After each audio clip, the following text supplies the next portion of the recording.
মসজিদে নববীর মিম্বার ছাড়িয়া, মসজিদে নববীর জায়নামাজ ছাড়িয়া উহুদের ময়দানে রক্ত দেওয়ার প্রয়োজন ছিল না।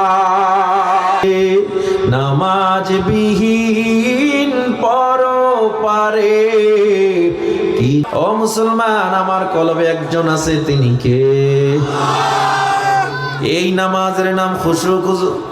এক রকমের মধ্যে বারবার চুলকাইতেছেন, টেনশন করে না, চুলকানের মাধ্যমে আমার নামাজটা আমলে কাসির হয়, নামাজ পাশে হয়ে গেছে।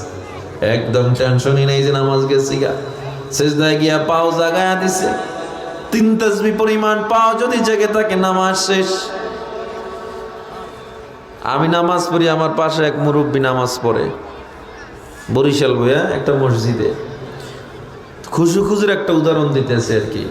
সামনে দিয়ে একটা বাচ্চা দৌড় দিছে, মুরব্বী ওই নামাজের মধ্যে সুন্নত পড়ি নামাজ থুয়ে যাই ওর একটা থাপড় দিছে, দিয়া আই আবার বইছে, সালাম টালাম ফিরিয়েছে। কইলাম মুরব্বী হইল কি? কয় যা দেখছেন এই হইছে। আমি কইলাম আপনার নামাজ কে আছে? কয় নামাজ তো ঠিকই আছে। কে? কেবলার দিক থেকে তো সিনা ঘুরে নাই, ঠিকই তো আছে। এই হলো নামাজের খুশু খুশু। নামাজ কে বলো না কাজ আছে, কাজ কে বলো আমার নামাজ আছে।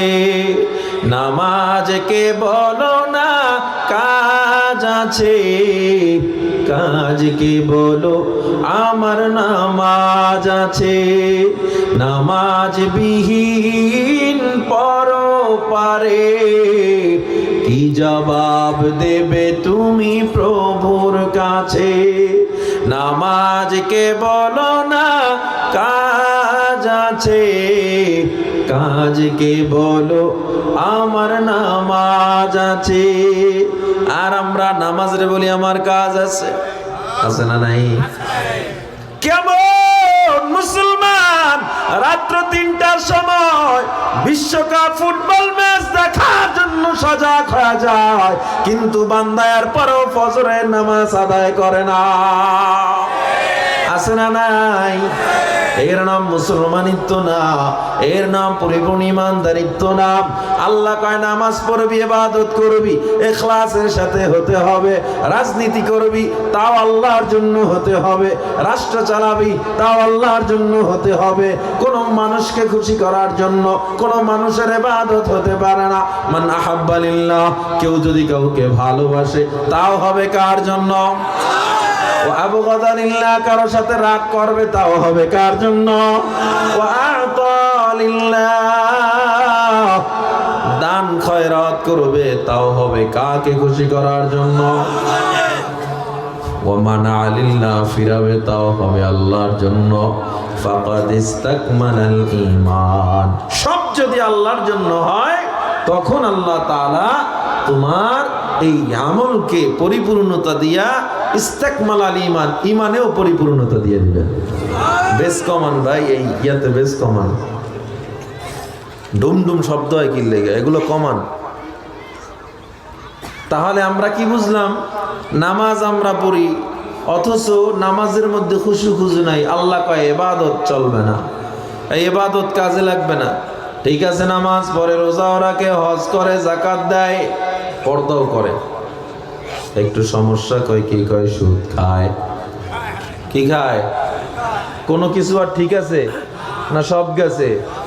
হ্যাঁ, সুদও খায় না, ঘুষও খায় না, একটু সমস্যা কয় বাবির লোকে দেখা দেয়।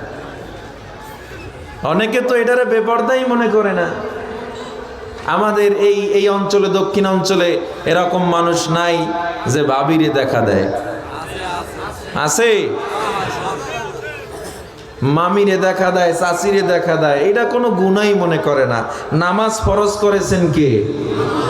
আপনারা জোরে বলেন কে? পর্দা ফরজ করেছেন কে? নামাজটারে এত গুরুত্ব দিলেন, পর্দাটারে মোটেও দিলেন না। এটারে কয় সুযোগবাদী মুসলমান। এজন্য আল্লাহ বলেন উদখুলু ফিস সিলমি কাফা, পরিপূর্ণ ইসলামে ঢুকো, আধখান অর্ধেক ঢুকো না।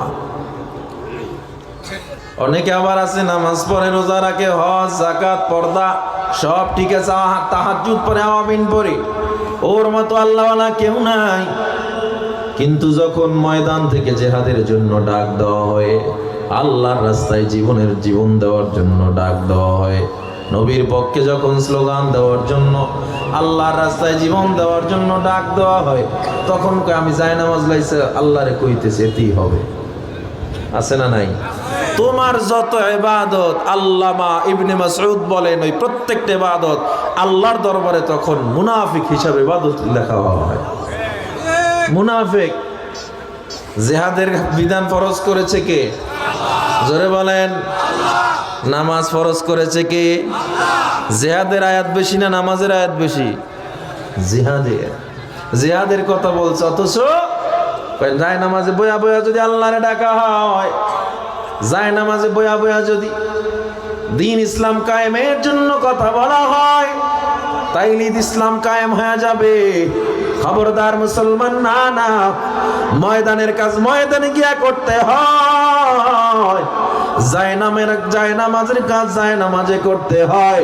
ময়দানের কাজ যদি মসজিদে বসে হইতো, আল্লাহর নবী মসজিদে নববীর মিম্বার ছাড়িয়া, মসজিদে নববীর জায়নামাজ ছাড়িয়া উহুদের ময়দানে রক্ত দেওয়ার প্রয়োজন ছিল না।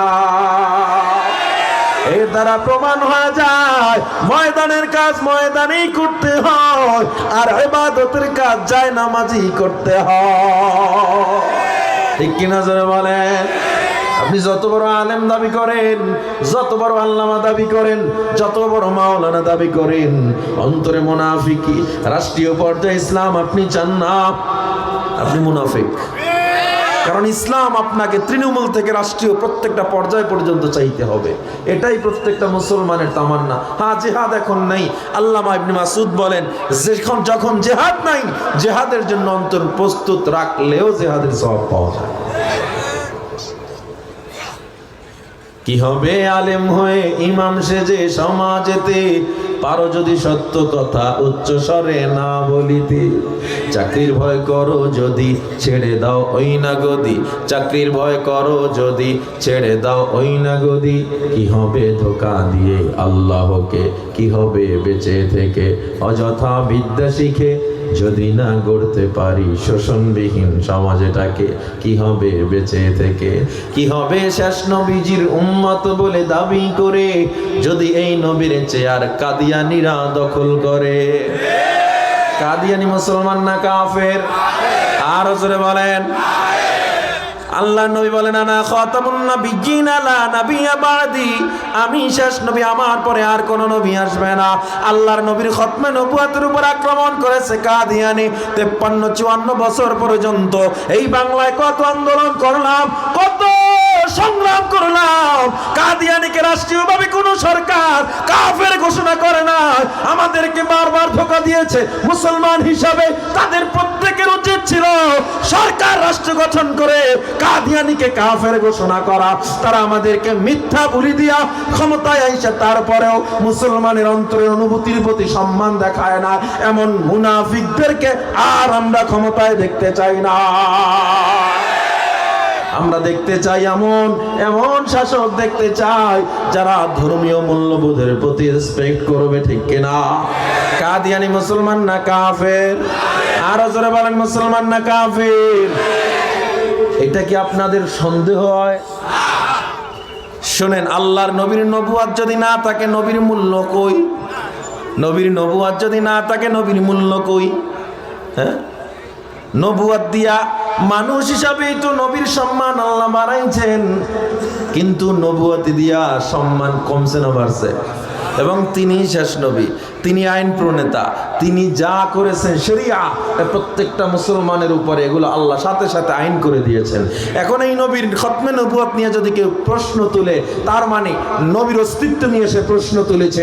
আর যারা নবীর অস্তিত্ব নিয়ে প্রশ্ন তোলে এরা মুসলমান হতে পারে না, এরা কাফের। আমরা রাষ্ট্রীয়ভাবে কাদিয়ানীকে কাফের ঘোষণা দেখতে চাই। ও মুসলমান ইমানদার, আল্লাহ তাআলা বলেন, ইমান অর্ধেক মানবি অর্ধেক মানবি হবে না। আমল করতেছো, নামাজ পড়তেছো, কিন্তু খুলুসিয়াত নাই। আল্লাহ কয় জানটা পরিষ্কার হবে না। এই জান আমি আল্লাহ কিনে নিব। কিসের বিনিময়? কয় জান আমি আল্লাহ কিনবো।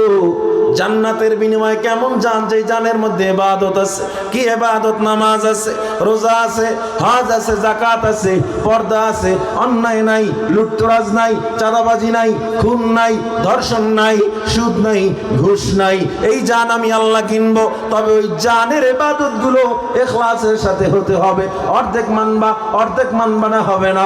লোক দেখানোর জন্য নামাজ পড়বা, হবে না। লৌকিকতার জন্য তুমি পর্দা করবা, হবে না। লৌকিকতার জন্য হাজী সাহেব সাজার জন্য হজ করবা, কবুল হবে না।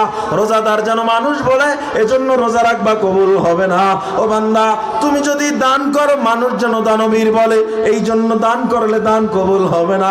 এই জন্য আল্লাহ বলে, অন্তর যদি স্বচ্ছ করতে চাও লৌকিকতা মুক্ত ইবাদত লাগবে, তাইলে জান পরিষ্কার হবে। মনে থাকবে ইনশাআল্লাহ। দ্বিতীয় নাম্বার গুণ মাল। মাল কিভাবে আল্লাহ কিনবেন জান্নাতের বিনিময়? যেই মালের সাথে সাদকা আছে। কি আছে? কিন্তু আমাদের অনেকের মালের সাথে সাদকা নাই, একদম নাই। নিজে যতটুকু কামাই করি, নিজে যতটুকু আয় বাণিজ্য করে, বাস এতটুকু এনাফ, যে আমার বেতন 10,000 টাকা, আমি খাবো না, আবার আল্লাহর রাস্তায় দেব।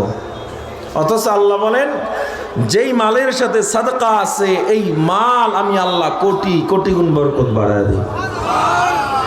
সুবহানাল্লাহ বলতে কষ্ট হয়।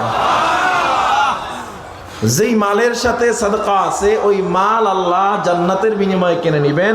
যেই মালের বিনিময়ে যাকাত দেওয়া হয় এটা আল্লাহ জান্নাতের বিনিময়ে কিনে নিবেন। অর্ধেক অর্ধেক মানলেন, নামাজ পড়লেন, রোজা সব ঠিক আছে, কিন্তু দান সাদকা করলেন না। আল্লাহ যে কোরআনের আয়াতে বললে জান আর মাল কিনবো, তাইলে দান সদকা যে করলেন না আল্লাহর রাস্তায়, এর জবাব আল্লাহর রাস্তায় দিতে হবে কি হবে না? সবাই বলেন হবে কি হবে না? ইসলামের বাণী